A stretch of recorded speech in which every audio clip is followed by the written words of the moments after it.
Baik, Assalamualaikum warahmatullahi wabarakatuh. Halo teman-teman, pada kesempatan kali ini saya atas nama Royan Alif Rahman Zurina dari Prodi Teknik Elektro ingin untuk menjelaskan teman-teman semua tentang materi dasar fisika 1 yang dimana di fisika 1 ini yang saya ketahui kita mempelajari beberapa materi ya. Yang pertama dari vektor, kinematika, dinamika, usaha dan energi, momentum dan impuls, osilasi, dan juga gelombang.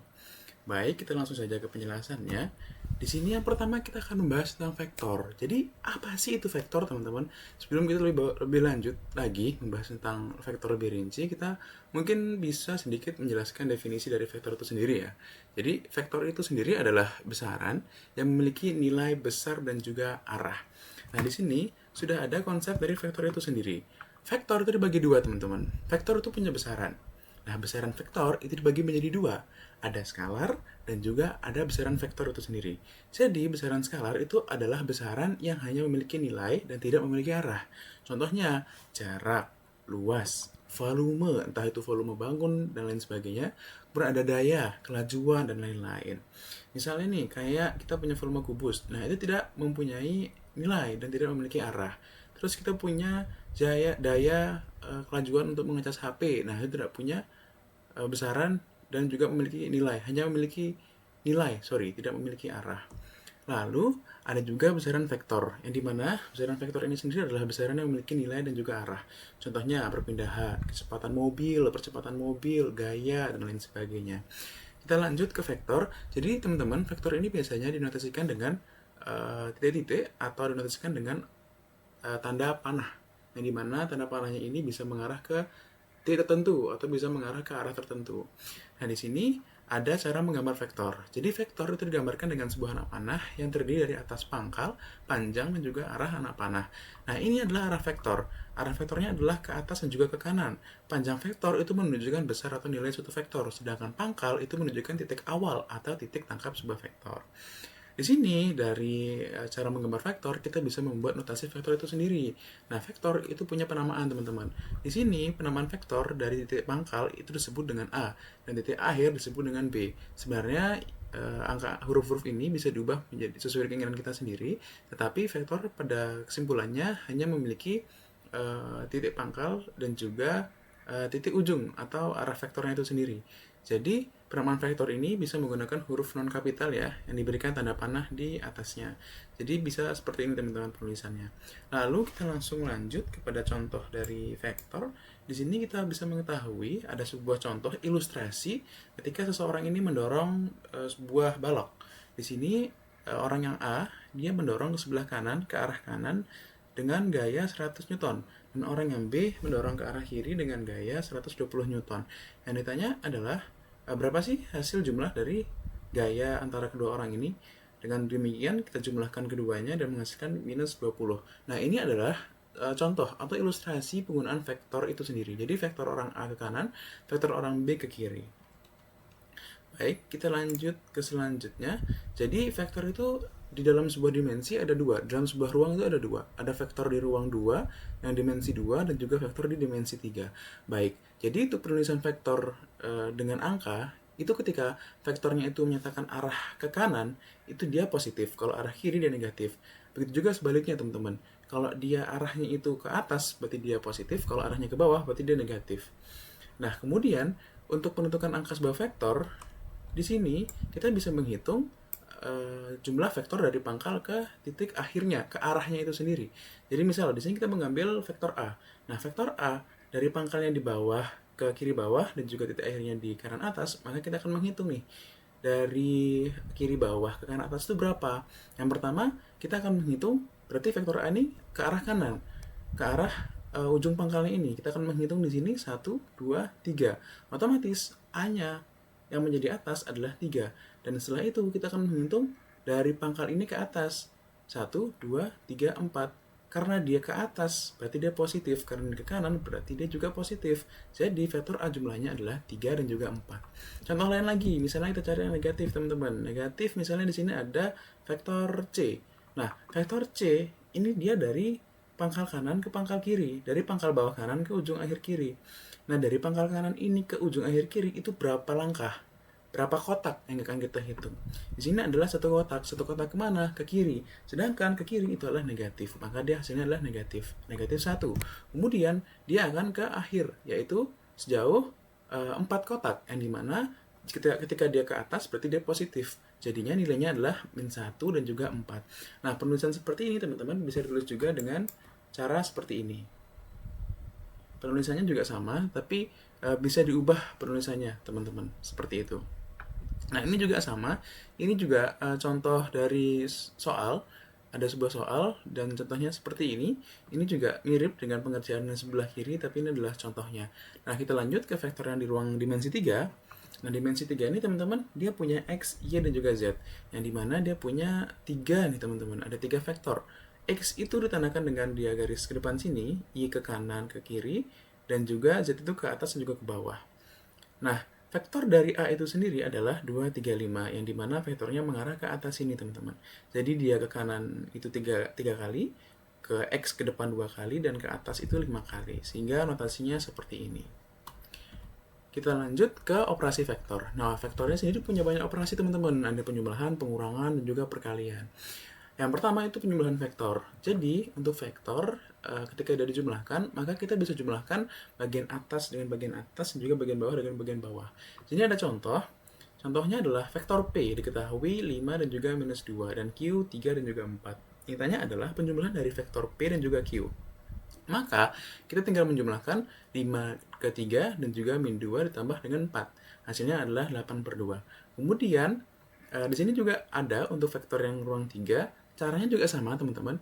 Tinggal kita jumlahkan sesuai dengan atas dengan atas, tengah dengan tengah, bawah dengan bawah. Misalnya nih, ada vektor P dan Q. 2 min 5 dan juga 3 ditambah 3, 2 juga 4. Hasilnya adalah 5 min 3 dan juga 7. Lanjut ke pengurangan. Pengurangan juga hampir sama, teman-teman. Jadi di sini pengurangan juga berlaku sistem yang sama. Yang atas dengan atas, yang bawah dengan bawah. Jadi misalnya, di sini ada 5 dan 2, 3 dan juga 4, tinggal dikurangi, hasilnya adalah 2 juga min 6. Ini juga berlaku untuk yang ruang 3, yang dimana juga sama, teman-teman. Yang atas dengan atas, tengah dengan tengah, dan juga 3 dan juga 4. Contohnya di sini ada 2 min 5 dan juga 3, 3, 2 dan juga 4. Jadi 2 dikurang 3, min 5 dikurang min 2, 3 dikurang 4. Hasilnya adalah min 1, min 7, dan juga minus 1. Selanjutnya ada perkalian skalar dengan vektor. Nah, jadi perkalian skalar dengan vektor ini caranya adalah kalikan semua unsur pada vektor dengan skalar. Di sini kita bisa lihat, diketahui bahwa vektor U itu punya nilai A dan juga B. Vektor V itu punya nilai A, B, C. Dan skalar K. Dan maka K vektor U adalah KA, KB, dan KV adalah KA, KB, dan juga KC. Contohnya di sini ada P, vektor P, min 2 dan juga 3, dan vektor 3P. Intinya adalah vektor 3P. Maka tinggal kita ubah vektor P, kita masukkan angka yang sudah diketahui. Hasilnya adalah 3 dikali min 2 dan juga 3 dikali 3. Min 6 dan juga 9. Dan ini juga berlaku ya teman-teman ketika kita perkalian skalar dengan vektor secara geometri. Jadi misalnya diketahui bahwa vektor U ini mengarah ke kanan dan minus U ini mengarah ke kiri. Lalu yang ditanya adalah gambar vektor 3U dan juga min 2U. Nah, jawabannya vektor 3U ini adalah 3 kali kita mengatakan U. Jadi vektor 3U itu adalah 3 kali mengatakan U, yang dimana gambarnya, ilustrasinya akan menjadi seperti ini.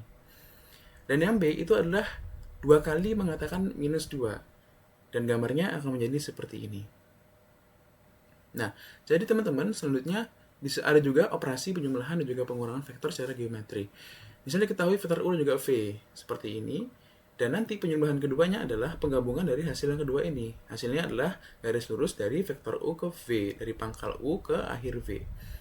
Dan juga seperti itu selanjutnya. Jadi itu adalah operasi dari vektor dan juga pengertian dari vektor, teman-teman. Di sini ada contoh soal sedikit yang kita ketahui bahwa di sini ada vektor A, 2 dan juga minus 3, dan vektor B, min 4 dan juga 5. Yang tanya adalah A plus B, A min B, dan juga 2A plus 3B.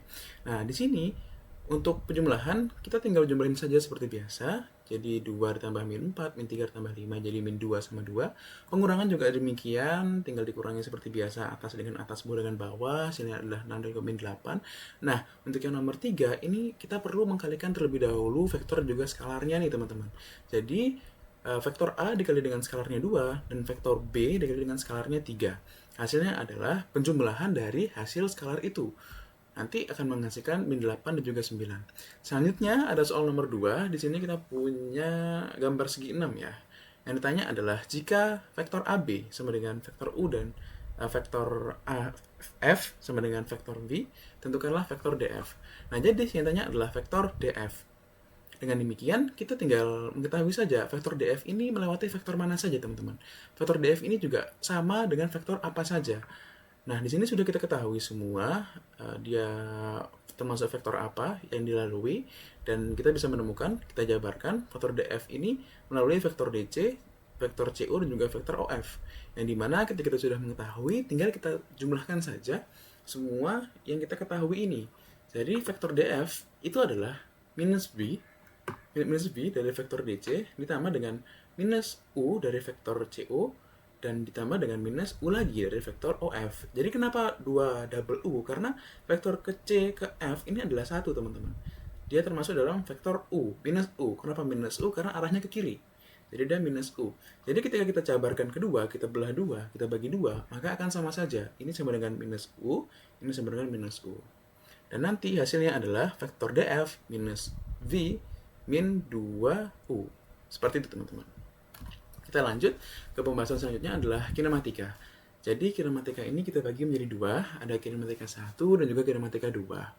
Secara gampangnya, kinematika itu adalah cabang fisika yang mempelajari gerak benda atau partikel secara geometris. Jadi kinematika itu fokusnya kepada bagaimana sih benda itu bergerak, posisi, kecepatan, waktu, percepatan, tanpa memperhatikan penyebab, tanpa memperhatikan apa sih yang menyebabkan benda itu bergerak. Nah, penerapannya itu kayak misalnya menghitung kecepatan mobil, terus memprediksi lintasan bola, dan masih banyak lagi lah. Nah, di sini kita bisa lihat bahwa rumus dari kecepatan juga percepatan itu adalah V sama dengan S per T, dan juga percepatan itu adalah delta V per delta T. Di sini ada penjelasan dari rumusnya, teman-teman. Kecepatan rata-rata dan juga kecepatan sesaat. Jadi, dalam kinematika, kecepatan juga percepatan itu dibagi menjadi 2. Kecepatan sendiri dibagi menjadi 2. Ada kecepatan rata-rata dan juga kecepatan sesaat. Nah, kecepatan rata-rata itu adalah perpindahan yang ditempuh benda dalam selang waktu tertentu. Rumusnya seperti ini. Jadi, V sama dengan delta S per delta T. Nah, V itu sendiri adalah kecepatan rata-rata, delta S itu adalah perpindahan benda, dan delta T adalah selang waktu atau waktu tempuh. Jadi, teman-teman, kecepatan dan percepatan juga tidak luput dari vektor. Karena kecepatan vektor itu sendiri menentukan kemana arahnya kecepatan itu pergi. Ketika dia ke arah kanan, dia positif. Ketika dia ke arah sebaliknya, maka dia negatif. Jadi, vektor juga berpengaruh ya ke dalam kinematika. Kemudian ada juga kecepatan sesaat nih, teman-teman. Jadi kecepatan sesaat itu adalah kecepatan di mana mobil itu hanya mempunyai kecepatan sesaat atau sebentar atau hanya dalam selang waktu tertentu. Yang di mana rumusnya adalah V sama dengan limit dari delta T sama dengan 0, delta S per delta T. Yang V sendiri adalah D per S per dt. Nah, V itu adalah kecepatan saat benda, delta S perpindahan benda, delta T selang waktu atau waktu tempuh, dan ds per dt adalah turunan pertama posisi terhadap waktu. Di sini ada sebuah contoh soal, teman-teman. Simpel saja. Sebuah benda bergerak lurus menurut persamaan posisi S sama dengan 3T kuadrat plus 4T plus 5 meter dan T dalam sekon. Yang ditanya adalah kecepatan rata-rata benda dari T sama dengan 1S hingga T sama dengan 3S. Dan yang kedua adalah kecepatan benda pada T sama dengan 2S. Nah, jawabnya adalah kita tinggal menggunakan rumus yang tadi di sini, teman-teman. Tinggal kita masukkan saja konstanta yang kita ketahui. Di sini kita punya konstanta yaitu T sama dengan 1 dan T sama dengan 3. Dan delta T kita mengetahui sama dengan 2. Yang dicari adalah S1 dan juga S3. Sebenarnya yang dicari adalah delta S, tapi untuk mencari delta S, kita harus mengetahui terlebih dahulu S1 dan juga S3-nya, teman-teman. Di sini sudah kita ketahui S1-nya adalah 12 dan S3-nya adalah 44. Tinggal kita kurangi, yang menghasilkan delta S-nya adalah 32. Terus untuk mencari kecepatan benda pada T2, itu tinggal delta S dibagi dengan delta T. Kenapa delta T? Karena itu adalah time atau waktu. Sehingga delta S nanti dari hasil kecepatan rata-rata benda dibagi dengan waktu, kecepatan waktu yang menghasilkan 16 meter per sekon min 1, teman-teman. Kita lanjut kepada kinematika 2, yaitu GLB dan juga GLBB, yang dimana GLB itu adalah gerak lurus beraturan. Apa sih itu gerak lurus? Apa sih itu beraturan? Jadi gerak lurus sendiri adalah gerak benda pada lintasan lurus. gerak benda pada lintasan lurus. Dan beraturan itu berarti kecepatan benda itu tidak berubah. Yang artinya V itu sama dengan konstan, teman-teman. Jadi sudah ada contoh, saya mau buat contoh, ada posisi dan juga ada waktu, dan juga di sini ada tabel ya, atau ada grafik dari kecepatan antara posisi dan juga waktu.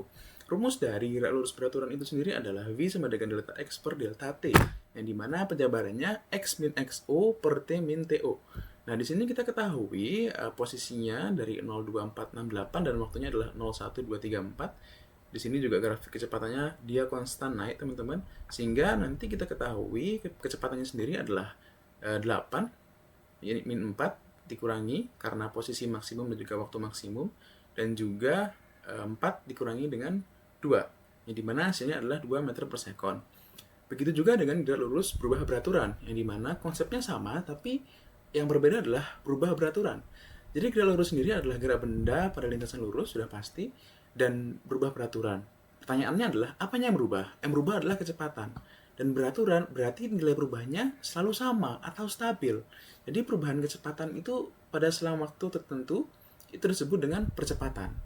Rumusnya adalah A delta V per delta T sama dengan V min V0 dibagi dengan T min TO. Contoh grafiknya seperti ini, saya sudah buatkan, dan grafiknya adalah seperti ini. Jadi percepatannya itu adalah konstan. Oh ya, untuk satuan percepatan adalah meter per sekon kuadrat. Tinggal kita masukkan data yang sudah kita buat ke dalam rumus V min VO per T min TO. Kita ketahui yang sudah kita ketahui, lalu kita hitung dan menghasilkan 3,0 per 2, yang dimana hasilnya adalah 1,5 meter per sekon kuadrat. Seperti itu, teman-teman. Kita lanjut ke bagian pembahasan dinamika 1. Jadi pada dinamika 1 ini saya bagi menjadi 2, ada rotasi dan juga ada partikel. Jadi untuk rotasi, kita harus mengetahui dulu definisi dari momen gaya dan juga momen inersia. Jadi yang pertama ada momen gaya nih. Nah, momen gaya ini disebut dengan torsi. Torsi itu adalah kecenderungan suatu gaya untuk memutar benda pada suatu sumbu. Di sini sudah ada contoh. Jadi gaya tegak lurus dengan lengan gaya. Nah, ini maksudnya momen gaya atau torsinya itu kita punya poros nih, teman-teman. Dan F ini adalah gaya ke atas. Ingat bahwa gaya itu tegak lurus dengan R atau porosnya, yang dimana nanti maka torsinya adalah ke atas. Seperti itu. Di sini sudah diketahui bahwa T itu adalah momen gaya atau torsi. Ini adalah gaya, lengan gaya. Terus kalau ini adalah arah ya, arah gaya. Kalau dia searah putaran jarum jam, maka dia positif. Kalau negatif itu berlawanan dengan arah jarum jam. Nah, di sini ada beberapa kondisi di mana gaya itu sendiri bisa berubah-ubah. Misalnya di sini gayanya ke samping, maka nanti dia harus tegak lurus. Oleh sebab itu kita harus membuat garis bantu ke atas. Yang dimana kalau dia garis bantu ke atas, dia sin. Kenapa sin? Karena dia membelakangi garis gaya. Maka dia akan sin. Karena konsep gaya itu adalah dia harus tegak lurus dengan poros. Lanjut ke yang kedua, juga seperti itu, teman-teman. Dia sama. Jadinya dia nanti rumusnya adalah gaya itu adalah gaya R sin theta. Seperti itu. Lalu, di sini ada contoh soal, teman-teman. Contoh soal momen gaya atau torsi, yang dimana jika massa batang diabaikan, jarak AB 40 cm dan BC 80 cm, tentukan momen gaya di titik B, titik C, dan juga tengah-tengah batang. Nah, di sini kita ketahui bahwa gayanya adalah 25. Di sini A di antara C itu 0,4 juga 0,8, karena dia dipisah. Karena momen gaya yang di titik tengah ini adalah 25 Newton ya. Dan di sini kita sudah mencari sehingga kita bisa mendapatkan bahwa gaya 1, gaya 2, dan juga gaya 3 yaitu minus 16, yang dimana dia karena dia minus berarti dia berlawanan arah jarum jam ya, teman-teman. Lalu yang B titik C kita sudah mendapatkan minus 8 Nm, yang dimana dia juga sudah berlawanan dengan arah jarum jam. Lanjut ke momen inersia. Jadi momen inersia itu adalah ukuran kelembaban suatu partikel untuk berputar pada porosnya. Nah, momen inersia ini dibagi dua. Ada yang partikel biasa, juga ada beberapa partikel, teman-teman. Jadi partikel biasa rumusnya adalah momen inersia M dikali R kuadrat. Terus beberapa partikel ini adalah ketika momen inersia itu punya beberapa partikel. Jadi dia punya banyak benda atau banyak partikel dalam satu momen atau dalam satu soal yang kita harus hitung momen inersianya berapa. Seperti itu, teman-teman. Nah, lanjut kita ke beberapa benda yang mempunyai momen inersia. Jadi momen inersia itu semua benda atau masing-masing benda itu punya momen inersianya masing-masing. Nah, jadi kita harus mengetahui momen inersia dari masing-masing benda. Di sini saya menggunakan batang homogen ya. Yang dimana di batang homogen ini saya memberikan dua contoh. Yang pertama adalah ketika batang homogen dengan sumbu pusat batang dan juga batang homogen dengan sumbu ujung di batang. Di sini ada teorema sumbu sejajar, yang dimana teorema sumbu sejajar ini adalah patokan kita untuk menentukan rumus di antara pusat sumbu batang dan juga sumbu ujung batang nih teman-teman. Jadi di sini sudah ada keterangannya bahwa momen inersia itu mempunyai keterangan kgm kuadrat dan juga massa itu kilogram, terus panjang batang itu meter. Nah, di sini kenapa kok bisa rumusnya berbeda? Di sini sudah saya buatkan hitung-hitungannya. Karena di sini batangnya tengah, maka dia itu 1/12. Ketika batangnya diubah ke kirian sedikit, maka delta X-nya berubah menjadi setengah. Karena dia sudah di tengah-tengah, kita pindah lagi posisinya, berarti dia berkurang setengah nih teman-teman. Karena dia di ujung nih. Di ujung, maka hasilnya adalah sepertiga. Kenapa sepertiga? Karena ini adalah hasil penjumlahan dari rumus yang teorema sumbu sejajar. Ketika ia berpindah, maka ini juga rumusnya akan berubah. Jadi di sini 1/12 ditambah dengan setengah teman-teman ya, yang dimana akan menghasilkan 4/12. Nah begitu teman-teman. Kita lanjut ke dinamika kedua, yaitu dinamika partikel, yang dimana dinamika partikel itu adalah gaya atau dinamika partikel yang mempelajari gerak partikel dengan memperhatikan gaya-gaya yang bekerja pada hukum Newton 2. Nah hukum Newton 2 itu adalah delta F sama dengan M dikali dengan A. Artinya percepatan partikel itu ditentukan oleh resultan gaya yang bekerja padanya. Di gaya partikel, dinamika partikel itu ada dua, ada gaya gesek dan juga gaya sentripetal. Yang pertama mungkin kita akan bahas dengan gaya gesek ya. Jadi gaya gesek itu adalah gaya yang menghambat atau melawan gerak relatif antara dua permukaan yang bersentuhan. Jadi ketika misalnya nih, ini adalah dataran suatu benda dan ini adalah bendanya. Dan gaya gesek itu adalah ketika benda ini bergerak, maka dia akan bergesek dengan bawah bendanya ini, dan itu disebut dengan gaya gesek teman-teman. Jenis gaya gesek itu ada dua, ada yang statis, ada juga yang kinetis. Jadi yang statis itu adalah ketika benda ini belum bergerak, jadi bendanya belum bergerak tapi dia sudah bergesek dengan alasnya misalnya seperti itu. Dan juga ada gaya gesek kinetis, yaitu bekerja saat benda sedang bergerak. Jadi ketika bendanya bergerak dan juga bersentuhan dengan alas, maka dia itu disebut dengan gaya kinetis. Jadi sudah ada satuannya teman-teman, yang dimana keterangannya adalah N ini adalah gaya normal dan ini adalah koefisien gesek. Lalu kita lanjut ke gaya sentripetal. Nah, gaya sentripetal ini juga penting teman-teman. Kenapa? Karena gaya sentripetal ini adalah gaya yang mengarahkan partikel ini menuju pusat lintasan melingkar, sehingga partikel dapat bergerak melingkar. Rumusnya seperti ini. Fs itu adalah gaya sentripetal, M dikali V kuadrat per R, yang dimana keterangannya M itu adalah massa partikel, V itu adalah kecepatan linear, dan R itu adalah jari-jari lintasan. Contoh penerapannya misalnya ketika mobil itu mulai menikung teman-teman. Dia menikung di sebuah tikungan. Itu contohnya dari dinamika partikel. Terus ketika kita memusingkan atau memutar bola yang bergerak pada porosnya, itu juga termasuk gaya sentripetal. Nah, seperti itu teman-teman. Kita lanjut. Di sini kita akan membahas tentang usaha dan juga energi. Jadi, usaha dan energi itu dibagi dua. Saya bagi menjadi dua. Dan kita harus mengetahui terlebih dahulu apa sih definisi dari usaha dan apa sih definisi dari energi. Jadi usaha itu adalah energi yang diberikan oleh gaya untuk memindahkan benda.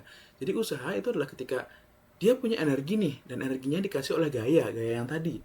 Gayanya bisa gaya internal juga eksternal ya. Yang dimana fungsi dari energinya adalah untuk memindahkan benda. Dan kita akan bahas energi. Energi itu adalah kemampuan benda untuk melakukan usaha atau berpindah tempat. Nah, energi itu dibagi menjadi tiga. Ada kinetik, ada potensial, juga ada mekanik. Nah, kinetik itu adalah energi yang diakibatkan oleh gerakan. Jadi ketika benda itu bergerak, dia akan menghasilkan energi. Energi potensial itu adalah energi akibat posisi terhadap energi gravitasi. Yang dimana maksudnya adalah gravitasi ini mempengaruhi benda itu untuk diberikan energi dan bergerak. Yang terakhir adalah energi mekanik, yang dimana itu merupakan kombinasi dari akibat benda itu bergerak, energi yang diberikan, dan juga antara energi potensial atau akibat gravitasi. Itu yang disebut dengan energi mekanik. Nah, penerapan dari usaha dan energi ini bisa dilihat pada motor listrik yang usaha untuk menekan beban tenaganya nih untuk dia bisa jalan. Dan yang kedua adalah untuk desain pembangkit listrik tenaga air. Nah, setelah itu di sini kita bisa mengetahui persamaan dari usaha dan juga usaha ya. Di sini kita bisa mengetahui persamaan dari usaha. Yang dimana persamaan usaha itu adalah ketika gaya atau N dikali dengan cos theta dikali dengan S atau perpindahan. Cos theta ini adalah sudut terkecil antara gaya dengan perpindahan. Terus setelah itu gambar rumusnya akan menjadi seperti ini teman-teman. S ini adalah perpindahan. Kita anggap saja ini kotak A dan juga kotak B. F ini gaya. Jadi gayanya, rumusnya akan berubah sesuai dengan gayanya itu mengarah kemana. Ketika dia gayanya lurus atau sama dengan perpindahan, maka rumusnya adalah F cos theta. Kalau gayanya ke atas, berarti F sin theta. Lanjut, kita ke energi. Jadi energi itu kita bagi jadi dua, energi mekanikal dan juga energi potensial. Jadi energi itu sesuai dengan definisinya, kemampuan untuk melakukan usaha. Berarti dia itu persamaannya adalah joule atau J. Nah, jadi yang pertama ada energi kinetik. Energi kinetik itu energi karena gerak. Rumusnya adalah seperti ini. EK atau energi kinetik sama dengan setengah mv kuadrat. Dan juga ada energi potensial. Nah, energi potensial ini disebabkan karena dua. Ada gravitasi dan juga pegas. Ketika dia dipengaruhi oleh gravitasi, maka rumusnya adalah EP sama dengan mgh. Terus kalau pegas, maka EP sama dengan setengah kx kuadrat. Seperti itu teman-teman. Kita lanjut ke materi selanjutnya adalah momentum dan juga impuls. Jadi apa sih itu momentum dan juga impuls? Momentum itu didefinisikan sebagai hasil kali antara massa dan juga kecepatan benda. Sehingga besarnya momentum tergantung pada seberapa besar massa dan juga seberapa cepat benda itu bergerak. Kalau impuls itu adalah perubahan momentum, yang artinya adalah hasil kali gaya dengan selang waktu gaya yang bekerja. Jadi impuls itu menyatakan pengaruh gaya terhadap perubahan momentum suatu benda. Di sini sudah ada contohnya teman-teman ya. Lalu persamaan momentum itu adalah P sama dengan mv, yang dimana persamaannya adalah P itu adalah momentum, satuannya adalah kilogram per dikali m per s, dan m itu adalah massa, satuannya adalah kilogram, dan v adalah kecepatan, satuannya adalah m per s. Terus ada impuls, satuannya itu adalah f dikali dengan theta t, yang dimana I itu adalah impuls, F itu adalah gaya, dan ini adalah selang waktu atau S. Contohnya, misalnya menghitung momentum dari tumbukan mobil. Jadi ketika mobil itu ada dua nih teman-teman, dia mau bertumbuk, dia mau tabrakan. Nah, ketika dia mau bertumbuk, itu kita bisa menghitung berapa sih momentum dari tumbukan mobil, yang dimana kita bisa mencari terlebih dahulu massa dan juga kecepatan dari benda tersebut, sehingga momentumnya kita bisa ketahui. Jadi nanti kalau dia udah tabrakan, seberapa besar nih efek dari tabrakannya gitu loh. Lalu misalnya kalau impuls, kita ketika mobil itu tabrakan, kita bisa menghitung momentum atau bisa menghitung perubahan momentum ya, perubahan momentum dari keluarnya airbag pada mobil. Jadi ketika dia tabrakan, kapan sih selang waktu antara ketika tabrakan dan juga airbag itu keluar gitu loh. Jadi itu contoh dari penerapannya teman-teman. Kita lanjut ke osilasi. Nah, di osilasi ini dia itu ada namanya gerak harmonik sederhana. Yang dimana maksudnya osilasi ini gerak bolak-balik partikel di sekitar titik setimbang. Jadi misalnya di sini ada kayak sebuah tongkat lah ya, kita sebut saja sebagai tongkat X. Dan dari tongkat X ini titik kesetimbangannya adalah di tengah-tengah teman-teman, di titik 0. Nah, dari osilasi ini atau dari gerak bolak-balik partikel, dia punya gelombang juga nih teman-teman. Yang dimana di gerak bolak-balik partikel di sini sudah ada keterangannya. Ada amplitudo, yang maksudnya adalah simpangan terjauh dari partikel, terus ada frekuensi sudut, dengan rumus adalah 2πf sama dengan 2π per t, lalu ada theta 0 atau sudut fasa awal, itu adalah kondisi awal benda, di mana dia itu bendanya diem, jadi nggak gerak kemana-mana. Nah, karakter dari osilasi ini ada beberapa. Yang pertama kayak pasti punya amplitudo, yang kedua terjadi bolak-balik, terus yang ketiga bersifat periodik atau punya waktu tertentu, dan yang ketiga adalah memiliki periode dan juga frekuensi. Persamaannya adalah seperti ini teman-teman. Jadi periode T sama dengan 1 per F dan pegas F sama dengan min Kx.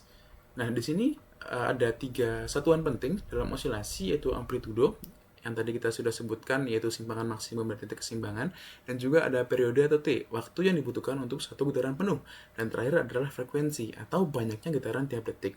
Nah, contoh dari penerapannya nih dari osilasi, misalnya ketika kita kecil nih teman-teman, kita sering main ayunan kan, kalau kita TK atau waktu SD gitu. Nah, gerakan ayunan yang berulang-ulang ini terjadi karena adanya gaya gravitasi sebagai gaya pemulih yang selalu mengarahkan ayunan kembali ke titik kesetimbangan. Prinsip osilasi ini juga misalnya kayak di jam bandul, yang dimana dia itu ada periode osilasi yang konstan yang digunakan untuk mengukur waktu secara akurat. Begitu teman-teman penerapannya. Dan yang terakhir adalah gelombang. Jadi gelombang itu adalah perambatan getaran atau gangguan yang membawa energi dari satu tempat ke tempat lain tanpa memindahkan materi secara permanen. Nah, partikel medium itu hanya bergetar di sekitar titik kesetimbangannya, teman-teman.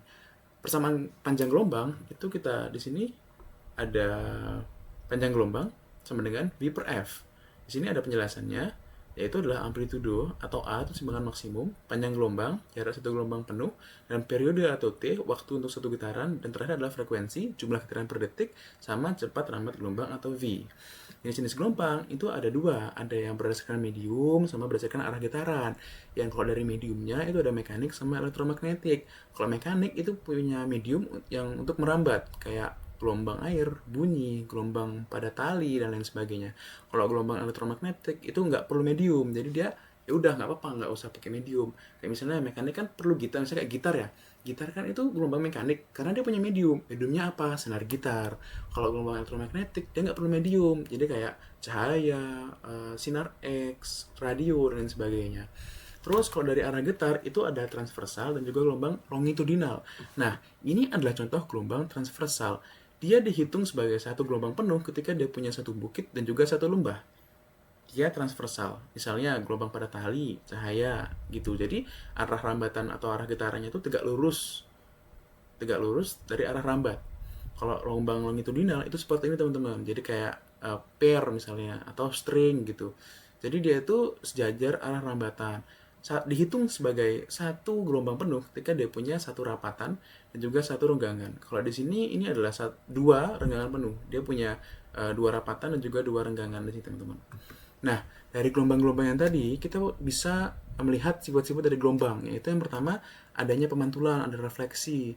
Jadi kalau misalnya gelombang ini kena penghalang, dia akan mantul. Yang kedua, ada pembiasan atau perubahan arah gelombang saat melewati medium berbeda.